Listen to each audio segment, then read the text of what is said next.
Nós vimos até agora, pessoal, como as pessoas tomam decisões. E são 4 os princípios dessa tomada de decisão. Agora, nós vamos falar de como as pessoas interagem do ponto de vista econômico.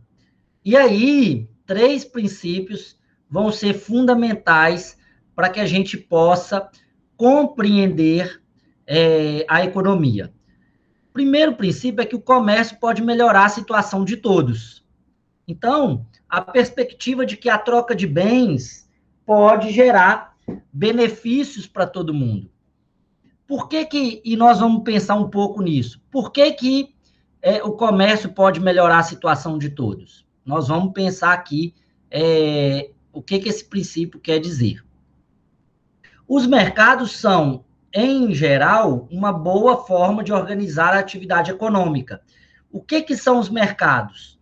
Os mercados são arenas em que as pessoas fazem troca de bens e serviços, seja por dinheiro, que é por moeda, né? Seja por moeda, ou seja através de permuta de bens e serviços. Eu dou uma vaca para alguém, alguém me dá um porco, né? Então eu posso fazer isso.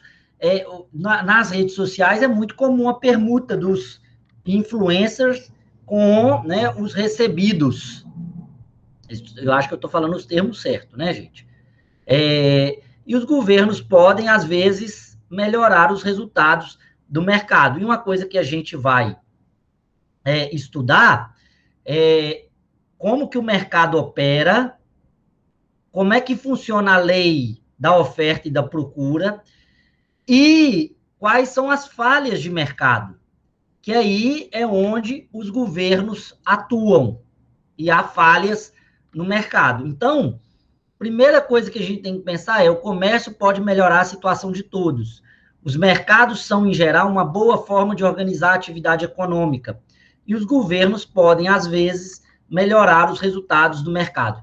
Gente, aí muitas pessoas falam assim, só para a gente, e nós vamos estudar um pouco isso aqui. Os liberais falam que o governo não pode intervir na economia. Isso é falso, viu, gente? Os liberais, eles defendem que é possível e necessário, em alguns casos, a intervenção do Estado. O que os liberais vão questionar é quando o Estado vai intervir, se é sempre ou se, e vão defender, né, que ele intervenha de forma residual. E nós vamos ver um pouco disso aí. O comércio pode melhorar a situação de todos. Primeiro princípio aqui de como as pessoas interagem. O comércio entre 2 países pode beneficiar a todos os 2. Estamos o tempo inteiro trocando experiências, serviços e bens, o que permite que as pessoas se especializem nas atividades em que é mais apta, aumentando a variedade de bens e serviços a um custo menor. Então, por que o comércio pode beneficiar a situação de todos? Porque as pessoas irão se especializar e vão receber um serviço especializado e vão entregar um serviço especializado. É o caso, por exemplo, do médico, do advogado, da loja de sapato, da loja de roupa, porque a pessoa se especializa naquilo. Então, quanto mais complexa é uma sociedade, quanto mais relações sociais, a tendência é que ela tenha mais profissionais e especializados. Um advogado numa cidade igual ao Governador Valadares, com 280 mil habitantes, ele não pode se especializar tanto. Mas em São Paulo, em Belo Horizonte, no Rio de Janeiro, então ele vai se especializar mais. Então, o comércio, essa troca de bens e serviços, pode beneficiar todos os envolvidos, desde que, obviamente, que a especialização ela resulte em acréscimo de valor para todos os envolvidos. Então, eu quero mostrar aqui para vocês um vídeo, né, para a gente refletir sobre isso. Um momentinho. this lead pencil. There's not a single person in the world who could make this pencil. Remarkable statement? Not at all. The wood from which it's made, for all I know, comes from a tree that was cut down in the state of Washington. To cut down that tree, it took a saw. To make the saw, it took steel. To make the steel, it took iron ore. This black center, we call it lead, but it's really graphite, compressed graphite. I'm not sure where it comes from, but I think it comes from some mines in South America. This red top up here, the eraser, bit of rubber, probably comes from Malaya, where the rubber tree isn't even native. It was imported from South America by some businessmen with the help of the British government. This brass ferrule, I haven't the slightest idea where it came from, or the yellow paint, or the paint that made the black lines, or the glue that holds it together. Literally thousands of people cooperated to make this pencil. People who don't speak the same language, who practice different religions, who might hate one another if they ever met. When you go down to the store and buy this pencil, you are in effect trading a few minutes of your time for a few seconds of the time of all those thousands of people. What brought them together and induced them to cooperate to make this pencil? There was no commissar sending out orders from some central office. It was a magic of the price system, the impersonal operation of prices that brought them together and got them to cooperate to make this pencil so that you could have it for a trifling sum. That is why the operation of the free market is so essential, not only to promote productive efficiency, but even more, to foster harmony and peace among the peoples of the world. Pessoal, então para a gente visualizar aí, eu queria mostrar para vocês como que opera, né, o comércio, essa troca de bens e serviços. Ela é um arcabouço complexo que faz com que nós tenhamos acesso a bens e serviços que exigem de nós alguns minutos ou algum tempo do nosso trabalho ou do nosso tempo, da nossa vida, mas que soluciona problemas muito grandes que a gente tem. Então, o comércio entre dois países, a princípio, né, o comércio pode melhorar a situação de todas. E aí, olha só, aqui não está falando que o comércio vai melhorar a situação de todos sempre. O que ele está falando é que o comércio pode melhorar a situação de todos. E para isso, a economia diz que precisa se desenvolver e aprimorar o comércio como uma estrutura de relacionamento. Os mercados, e aí é o segundo princípio, os mercados são, em geral, uma boa forma de organizar a atividade econômica. A gente sempre vai fazer a diferença de economia de mercado para economia planificada. Em uma economia de mercado, as decisões do planejador central são substituídas pelas decisões de milhões de famílias e empresas. E é uma economia que aloca recursos através de decisões descentralizadas de muitas empresas e famílias, quando essas interagem no mercado de bens e serviços. E aí, o grande artífice dessa construção teórica é Adam Smith, em Riqueza das Nações, em 1776, em que ele fala da chamada mão invisível, também muitas vezes criticada, sem ser compreendida, que é um conceito abstrato e metafórico, que continua muito presente no centro da economia moderna, e que, embora a gente tenha muitas críticas à ideia da mão invisível, porque o Adam Smith, o que ele falou? Ele falou assim, olha, existe uma relação entre as pessoas, como se fosse uma mão invisível, que acabam gerando uma certa eficiência. O próprio Adam Smith, ele não vai falar que essa eficiência é sempre presente. Ele vai admitir que é possível não ter uma eficiência. Mas o que ele fala?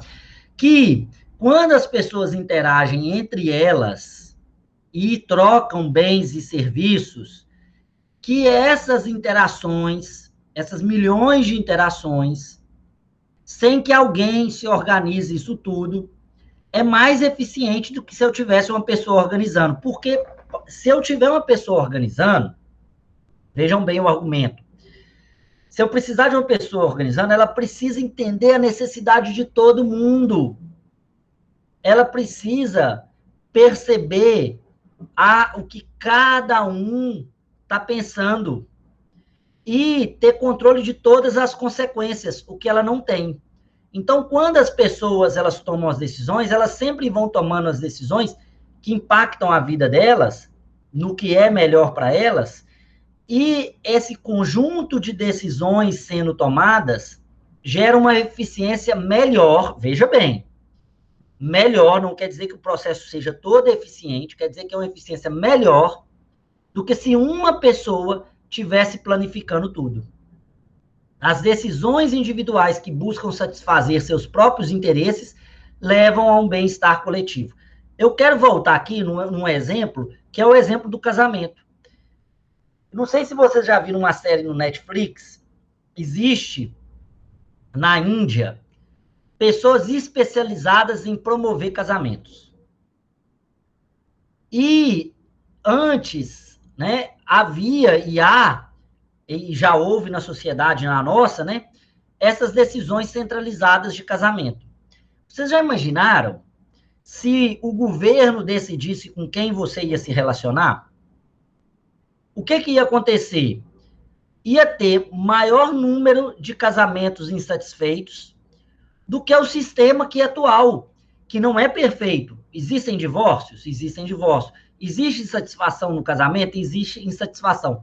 Mas as decisões individuais que buscam satisfazer seus próprios interesses amorosos, físicos, sexuais, levam a um sistema mais eficiente do que se a gente tivesse um controle central. Isso vale também, gente, para a religião.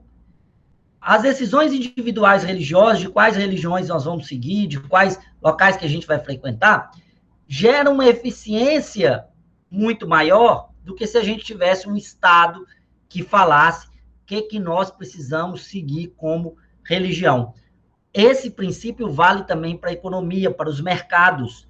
Os mercados são, em geral, uma boa forma de organizar a atividade econômica. As decisões individuais de compra e venda tendem, nas pessoas buscando seus próprios interesses, gerar um bem-estar coletivo, porque eu preciso produzir algo para alguém, mais eficiente do que se isso tudo fosse planificado. Gente, não quer dizer que o mercado seja todo eficiente, porque aí vai entrar esse segundo princípio. Há duas razões para o governo intervir na economia: promover a eficiência ou promover a equidade. E os governos podem, às vezes, então, melhorar os resultados do mercado. O mercado tem falhas, situação na qual o mercado, por si só, fracassa em alocar recursos de forma eficiente. Isso ocorre por conta de externalidades, algo fora da lógica típica do mercado. O impacto das ações de alguém sobre o bem-estar do que estão no entorno. Por exemplo, poluição, uma descoberta científica. Isso são externalidades. Algo fora do mercado que atua no mercado. Porque o pressuposto do mercado é que as pessoas sejam, de alguma forma, igualitárias e que as diferenças não sejam tão significativas e que haja uma concorrência e que as pessoas concorram entre si. O poder do mercado, né, a capacidade de um único autor ou pequeno grupo de ator tem para influenciar significativamente os preços do mercado. Ou seja, a gente fracassa, o mercado fracassa quando há externalidades, ou quando alguém domina o mercado isoladamente. Nesses casos, a figura metafórica da mão invisível é ainda menos capaz de assegurar que a prosperidade seja distribuída de forma justa. como a pura relação de mercado é incapaz de gerar bem-estar coletivo para todos, políticas públicas podem ser aplicadas para resolver esses problemas.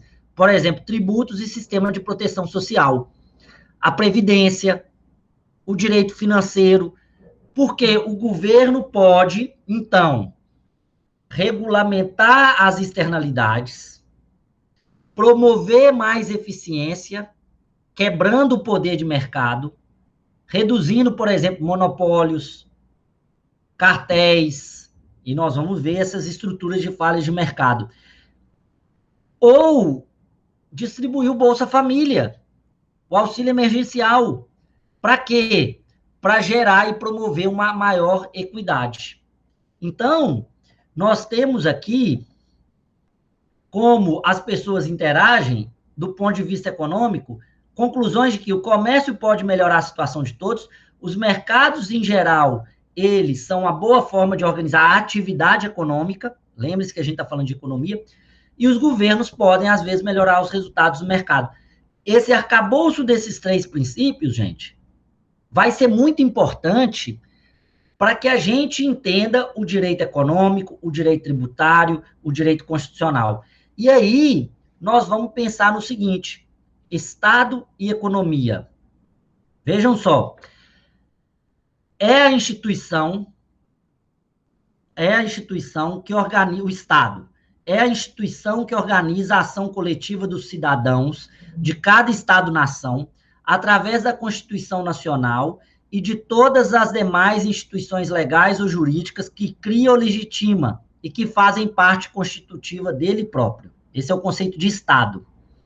É nessa qualidade que o Estado moderno desempenha o papel econômico fundamental de institucionalizar os mercados, ou seja, os mercados passam a ser institucionalizados, há regras para participar do mercado. Contrato, aí vocês vão ver isso muito em direito civil, em direito do consumidor, em direito dos contratos. É nessa qualidade que o Estado moderno desempenha um papel econômico fundamental de institucionalizar os mercados e, mais amplamente, de promover o desenvolvimento econômico do país e a segurança econômica de cada um dos cidadãos. Estado-nação é a instituição soberana que serve de base para o sistema global em que vivemos. É o ente político soberano no concerto das demais nações. O Estado é a organização dentro desse país com poder de legislar e tributar a respectiva sociedade. Gente, vamos lembrar de um conceito de teoria da Constituição. O conceito de teoria do Estado, lá no Instituições de Direito. O que é o Estado? O Estado tem 3 elementos: povo, território e soberania. O Estado, então, do ponto de vista econômico, ele é esse órgão, essa entidade da nossa sociedade que institucionaliza o mercado, que organiza o mercado. O padrão de vida das pessoas depende da sua capacidade de produzir bens e serviços. Veja que o papel do Estado nesse contexto torna-se fundamental. Ele aparece como sendo a totalização, quase sempre contraditória, de um conjunto de compromissos institucionalizados, os quais estabelecem procedimentos que devem ser seguidos, regras que precisam ser respeitadas, mesmo que contrárias às lógicas da troca mercantil, ou seja, à força do mercado. Não é uma simples questão de gestão eficiente dos recursos produtivos, mas sim um princípio de ordenamento legal constitucional que pode interferir na qualidade da gestão privada e que pode, por extensão, terá implicações na gestão da coisa pública. Então, olha só, o que o Bresser está falando para nós? Que o Estado ele vai produzir um conjunto de regulamentação que desafiam, inclusive, a própria lógica de mercado, exigindo ações. Isso serve tanto para questões produtivas, dar mais eficiência, mas também para dar atender a princípios éticos. E isso pode interferir na qualidade da gestão privada. O grande desafio do Estado Democrático de Direito é como intervir sem comprometer a produtividade e a gestão privada. Esse é um desafio enorme, que não é simples, ele é complexo. qual é a medida da interferência do Estado? Até quando o Estado vai intervir? E a gente, para poder definir isso, precisa olhar experiências de outros países, necessidades públicas que devem ser atendidas ou não, deixar o mercado também se autorregulamentar em alguns aspectos, combater a pobreza de outro lado, combater as desigualdades, e por aí vai. Isso tudo é matéria, gente, para estudar ao longo dos seus próximos 8 semestres. Vocês vão estudar isso demais. Agora, sempre perguntem como as pessoas vão reagir aos incentivos.